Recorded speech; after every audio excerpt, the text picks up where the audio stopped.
Good morning, and thank you for waking up with Edie Darling. I'm your host and ambassador of peace, Edie Darling, and I truly count it a joy and a blessing to come before you each week, speaking life into your life. For the first-time listeners out there and for my valued and growing listening audience, I want to thank you for tuning in weekly. Now, before we go into today's inspiring episode, I would like to personally thank my husband, Chris Gway, for constantly encouraging me to walk out my God-given purpose. I would also like to thank the sponsors of this show, WUJM 99 Jamsburg, Groove Hub Nation, and Craig Daniels for their support. And to you, my listening audience, my desire is to awaken you to the awareness and knowledge that we are not alone. We are family, regardless of our race, our ethnic background, our cultural differences, our religious beliefs, our political affiliations, our sexual orientation. Whether we are rich or poor, we are one body. What happens to one impacts the lives of all. This show builds bridges of compassion for God's diverse people through faith, hope, and love. It encourages you on your journey to do more and be more in God. It will inspire and motivate you to think outside of tradition and prepare you for your greatest potential on becoming a well-rounded individual in mind, body, and soul. By focusing on the here and now, the new day that you have been blessed to see. For the time is now to awaken your dormant gifts. This show also actively seeks to bridge the gap between community and law enforcement relations by bringing the community, leaders, citizens, and law enforcement together at a round table of peace to address any issue that negatively impacts our communities, impede the safety of all, inhibit investigation, hamper police relations, and tear at the very fiber of our human condition and jeopardizes humanity. On this episode today, we will be talking with Major Roxanne Pohl from the Pinellas Park Police Department, located right here in Pinellas County. Roxanne began her law enforcement career with the Pinellas Park Police Department in 2001. She has worked patrol, vice narcotics, criminal investigation, special services, prior to her promotion to a sergeant in 2018, where she was assigned to patrol, criminal investigation, and later to special services. She was then promoted to the rank of lieutenant in 2023, and 6 months later, she quickly rose to the rank of major. Roxanne is very active in the community and serves on several boards and has received several awards, most notably the national recognition from President George W. Bush in 2001 for her dedication to volunteering and community policing, letters of merit 2 years in a row, and was nominated Police Officer of the Year in 2010, 13, 15, and again in 16. In 2018, she was selected for the Pinellas Park Officer of the Year and was awarded the 2018 Pace Setter Award from Personal Enrichment through Mental Health Services. Roxanne holds a bachelor's degree in criminal justice from the University of South Florida and a master's degree in liberal studies from Fort Hays State University. She balances life with working out and on projects to improve her home with her husband, Jeremy. Good morning, Roxanne. Thank you for coming on to Wake Up with Edie Darling. Good morning. Good morning. Well, I want to delve right in with you, okay? First of all, what inspired you to go into law enforcement? Well, I will have to give credit to my father. Okay. As a very young child, my father would watch shows on television such as Murder, She Wrote or Matlock. We're dating ourselves, huh? Yes, I am. I'm very young. But in any case, at a very young age, I was interested in what made people tick. Mm-hmm. And then kind of with the encouragement of my father, I began to be interested in the field of law enforcement. I also met a police officer at a very young age. I'm assuming he was on a call for service. I was probably 5 or even younger. Mm-hmm. And the officer came up to me and interacted with me in a very positive way. Yeah. And I remember that. So it was encouraging to me at the time, and I continued that interest all through school. I think my parents wanted me to become an attorney because they, again, that interest in law. Right. So they were pushing me in that direction, but it was obvious that it was law enforcement that I navigated, needed and wanted to get involved in. So what area did you grow up in? Did you grow up here in Pinellas County? So I was born in New York, Queens, New York, and my parents moved to Florida for better housing, better schooling. When I was younger, when I was probably in middle school or elementary school age, I attended school in Pasco County where they built a home and attended Gulf High School. I graduated in 1995 and, it went to college straight after that. So that experience, as a 5-year-old meeting law enforcement, so that was in New York. That was. Right. So that was a powerful, impactful, because in most African-American communities, here in Pinellas County, or I'll say in the South, we don't typically have those positive encounters back then that can make a huge impact for you. So to have that experience at such a young age, that's unusual. I remember the uniform. I remember looking up at his uniform and him talking to me in a very soft tone, for lack of a better word. And it was something positive for me. Although I don't remember the exact words, I remember thinking, wow, bye, have a good day. Right. So, going into law enforcement, we all, have a story. I said, for those that have been in law enforcement, what difference in the community did you desire to make? I mean, I get it that you talked about, you had that type of mind that wanted to delve into the investigation side of it, but what was it that you wanted to make a difference? So again, with my family background, my mother raised us, and I am the oldest of 3 children. Okay. Raised us to volunteer. Okay. And so really that's how I had my interactions early on with law enforcement, going to different events. I'm very into physical fitness, so I would run events, and so you'd be at events where law enforcement was involved. Went to the YMCA as a young child, and it was that wanton to give back to the community because I saw others giving back in that way when I was a child, right? Yeah. So I really started off again volunteering, and it grew from there. Once I was a police officer, I started to, when working on the road, everybody starts on the road, right? And you're responding to calls, and it really made me feel good to help people, to provide somebody with an answer. Even if I didn't know the answer, I would try to find the answer and provide that person who's calling us, a police officer, for assistance, right? Yeah. An answer. And so let me ask you, what made you choose Pinellas Park Police Department? Well, so, I was an AmeriCorps member for about 1.5 years, 2 years, and decided AmeriCorps was the opportunity that I used to say, let me make sure that law enforcement is what I want. And so AmeriCorps, in essence, they pay you a stipend, and you work alongside the police department. They had several agencies involved in it at the time. I believe it was St. Pete, Clearwater, Largo, and I was at Largo. And so I really solidified the fact that, yes, law enforcement is where I want to be.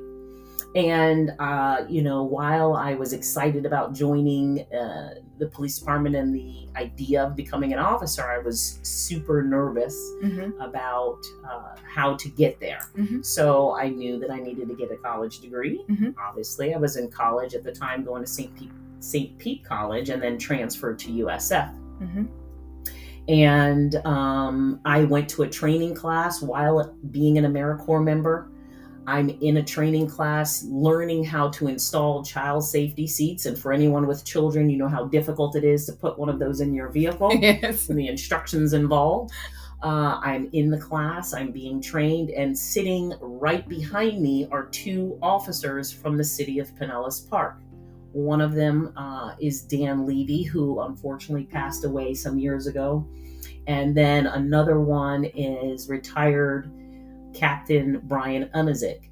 And we're in the class, and as the class is going on, a very difficult class, I might add, I start to talk to and get along with these two individuals behind me. And then, it's where do you work? Well, we work at Pinellas Park. And, Sergeant Levy was such an awesome presence, such a positive person. I thought to myself, oh my gosh, are all the people like this at Pinellas Park? I gotta work there. And so ultimately, I ended up calling Pinellas Park on the phone. Believe it or not, Brian Umazik, had just recently transferred to the recruiting department. So he answers the phone when I call looking for information on employment and remembers who I am. Wow. So this is how that transition occurred. Was your time trying to get on to the agency, was it short? Was it long? Very fast. Very fast. Again, probably because of that connection, short connection that I had in that class. Right. He already had been in my presence. So it was a fast process. We utilized PASS, Police Applicant Screening Service, here in Pinellas County, and I was registered through that entity and was able to get hired on. Well, I want to ask you, you are the only African-American female within your agency holding rank, and the only African-American female within your agency. What challenges did you face along the way, and how does that make you feel to be the only African-American female within your agency? Well, I'm going to answer the second part of that question first. Okay. I am extremely proud to work for the city of Pinellas Park and the Pinellas Park Police Department.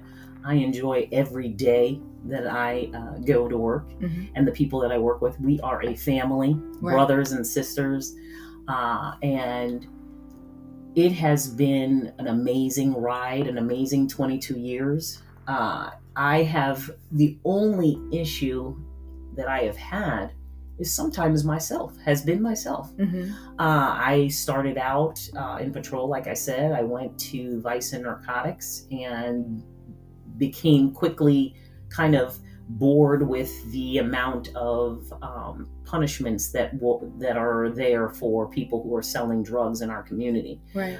Felt like people were bonding out of jail faster than my report was being written. Right. So I wanted something more, wanted to do something more. And then I transferred to criminal investigation section, where I was blessed with working burglaries, homicides, crimes against children. And this is where I felt that I was providing some kind of justice to families.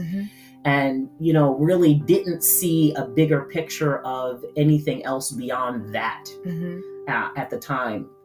And I had some people who I work with who encouraged me to become a supervisor, to include retired Police Chief Michael Hayworth, retired Police Chief Doreen Thomas.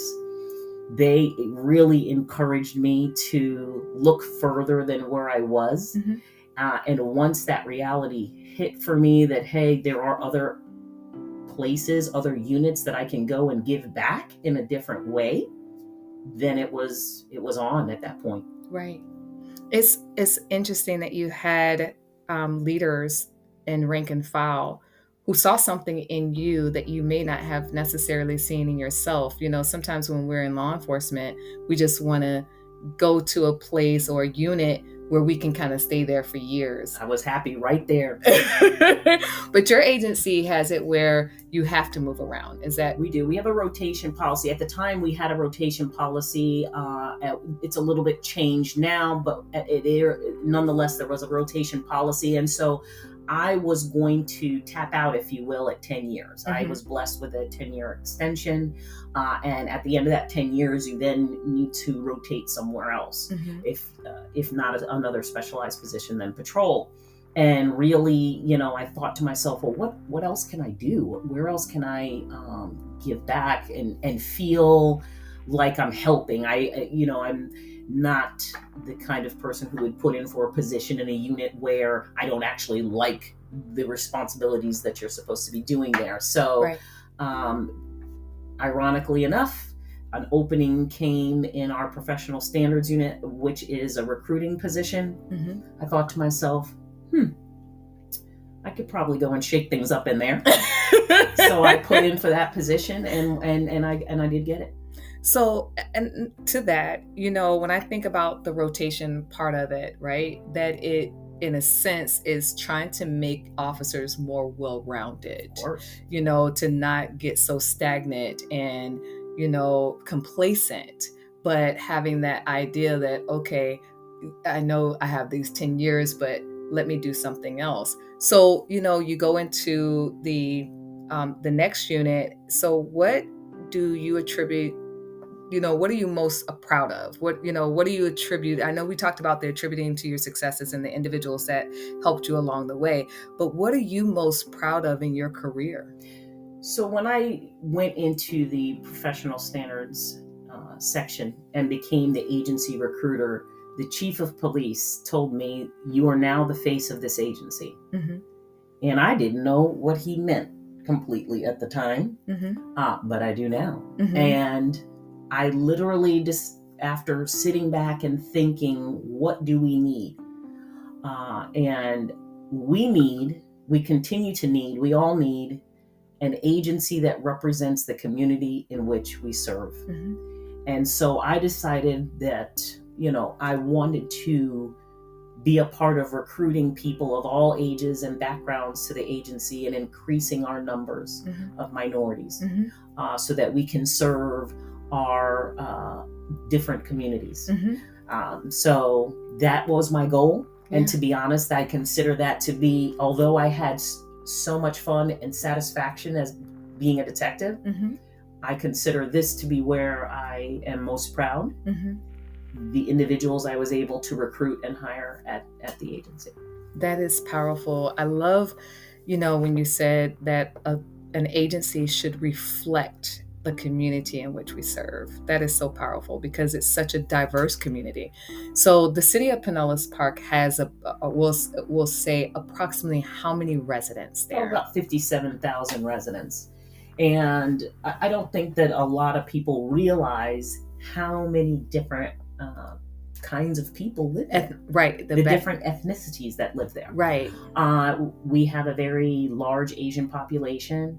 We have Bosnian population. Okay. We have a very large African American population. All of these populations continue to grow. Right.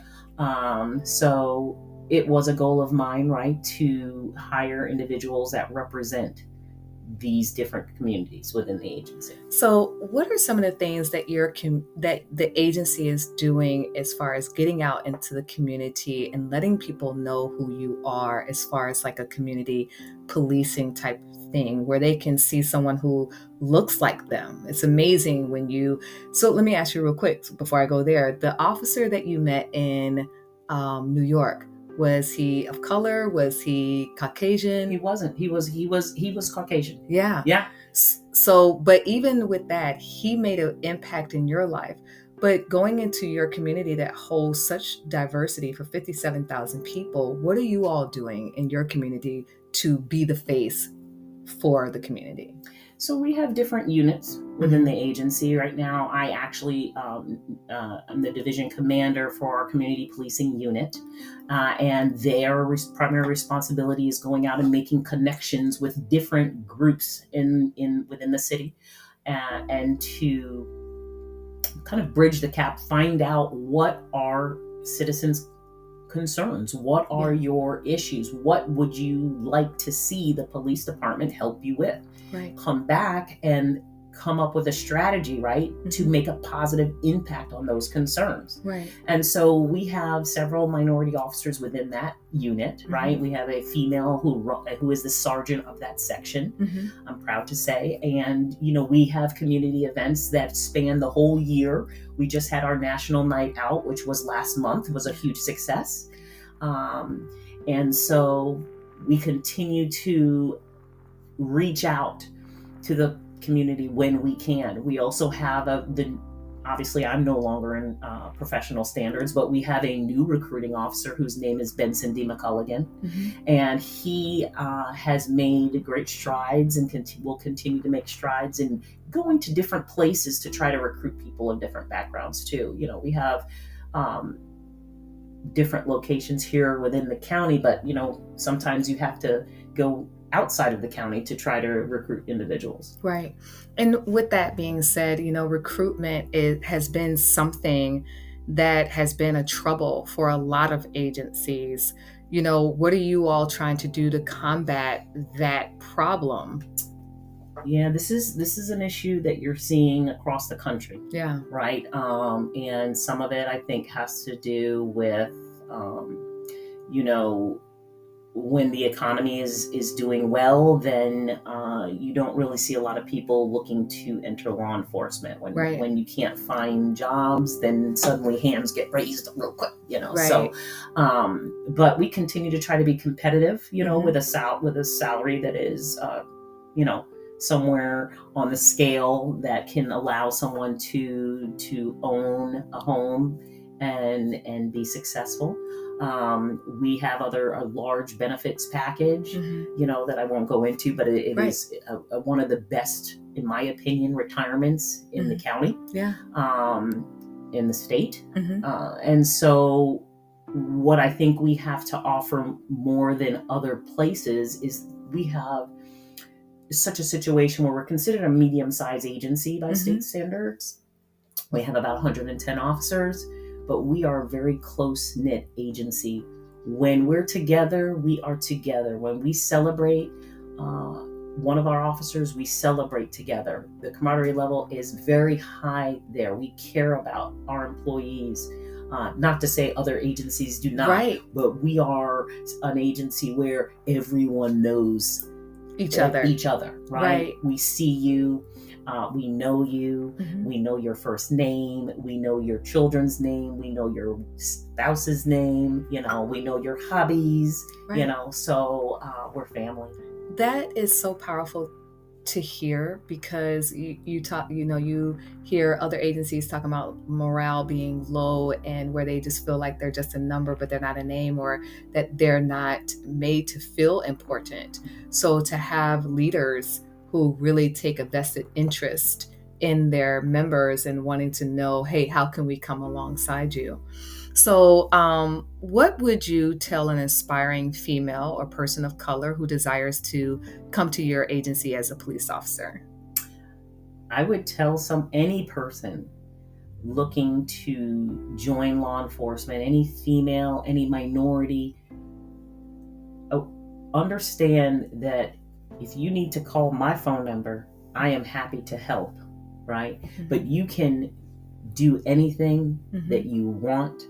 You have to accept and understand that there are many opportunities out there, and you can be a leader.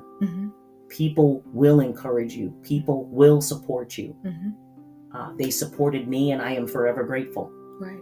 So to the individuals who allowed me to grow in so many ways within my agency. But we are always here. Please come apply.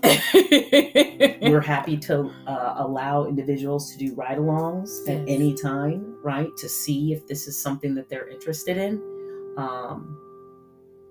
Believe in yourself is the biggest message that I can say when it comes to anyone who's thinking about applying. It is a possibility. Yeah. Well, I hope you were encouraged by this message of faith, hope, and love. And I want to personally thank you for tuning into this episode of Wake Up with Edie Darling, featuring Major Roxanne Pohl. If you have a unique story of how you or your community turned a negative situation around through faith, hope, and love, I would like to hear from you. Email me at awakenyourdormantgifts@gmail.com. Also, if you feel your community, business, organization, or government entity are stuck and can't seem to move forward for the sake of all and desire a peaceful resolution, I am here for you. But before we end this episode, I would like to leave you with a parting prayer from Major Pohl. Lord, I pray that you watch over our law enforcement officers that are working every day, risking their lives in this field. I pray that anyone who is thinking that they want to make a change in their community, a change in their lives, participate, help reaching people, that they raise their hand and join us in helping others. Encourage and inspire people, Lord, to step up and help when they're needed. Thank you, and amen. Amen.